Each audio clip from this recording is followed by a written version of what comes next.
And this map lets us tell one of the greatest Tampa Bay and Hillsborough County stories that I think can be told, and you'll see why. Here is the peninsula of Florida over here, Gulf of Mexico, Mississippi River, Mobile Bay, Pensacola, but importantly, there is an inset of what the Spanish called the Bay of Espiritu Santo, Bay of the Holy Spirit, known to us as Tampa Bay.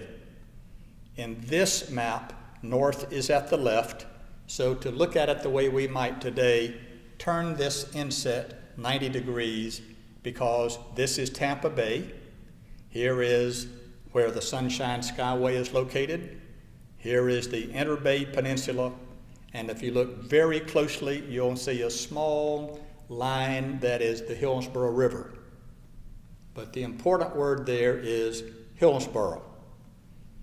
When the British owned Florida suddenly and were trying to determine what it was they had, they sent a survey team to Pensacola with instructions to survey the Gulf Coast of Florida. And during the summer of 1765, that survey team from Pensacola spent the summer in Tampa Bay doing the first thorough survey of Tampa Bay.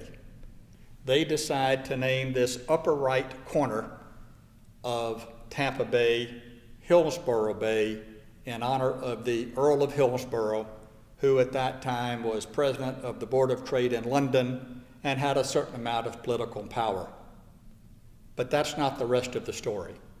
The rest of the story is that 3 years later, the Earl of Hillsborough was not only Lord Hillsborough, but he had been named Great Britain's Secretary of State for the colonies, and it was his responsibility, along with others, to make policy decisions relative to the rebelling colonies.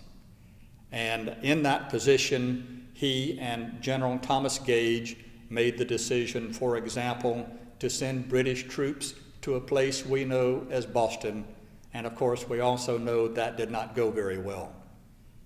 Benjamin Franklin is a diplomat in London at the time, and the legislature in Massachusetts retained Benjamin Franklin to go visit with Lord Hillsborough to try to negotiate some of the issues between Great Britain and the colonies.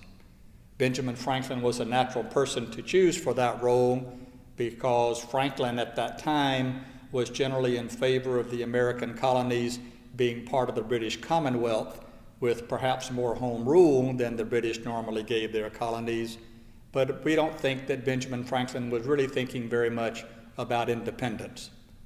So Benjamin Franklin goes to see Lord Hillsborough, presents his credentials, and Hillsborough replies, "Dr. Franklin, I don't recognize your credentials or accept your credentials because they are not signed by the Royal Governor of Massachusetts."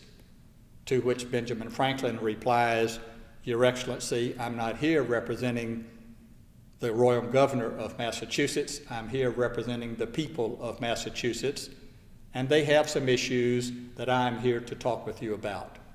Well, Hillsborough was not very impressed with all of that, but nonetheless invited Benjamin Franklin for a visit to his home castle some months later for a week of consultations. Franklin left in a huff after 3 days, soon to return to America, and said to other Americans, "We might as well have a revolution. We will never have an agreement with the British."